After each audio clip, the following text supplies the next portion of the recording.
Jack had to find Private Richards before he did something stupid and irrevocable. Damn the men who had tormented the new recruit with what they had said was his cowardice. They might have thought they were teasing him, teaching him to stand up for himself.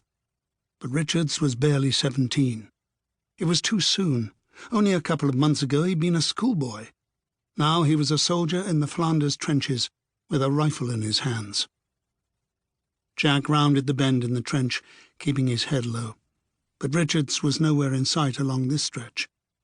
He was not among the men sitting on the duckboards, smoking their woodbines, reading letters from home, making bad jokes. They knew how to hide their fear. Richards didn't. Not yet. He was frightened out of his wits, deafened by the noise of gunfire, sick with the smell of death clogging his senses. And above all, trying to do the right thing. Trying to belong. Jack Barrick was a veteran. He was 23 and had been here since the beginning, 2 years ago, at the end of that blazing hot summer of 1914. Home by Christmas, they had said. Over 1 million casualties later, it looked as if they would be here forever.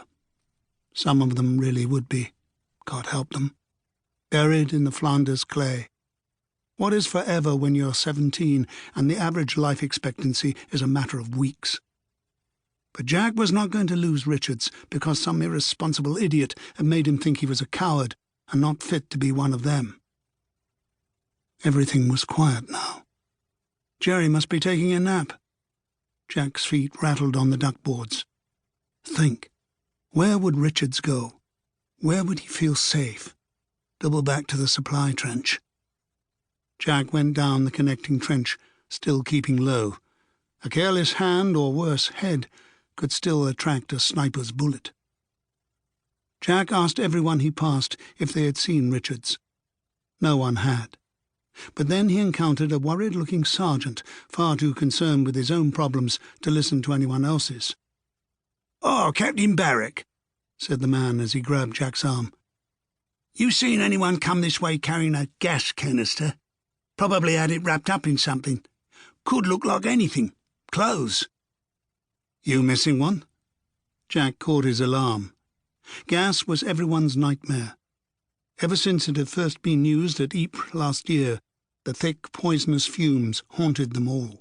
Worse than drowning in the mud or being caught on the barbed wire riddled with bullets. Equal, maybe, to the sapper's fear of being trapped in the endless tunnels beneath no man's land in a flood or cave-in, slowly crushed, unable to breathe. Jack knew that fear personally. He was a sapper himself.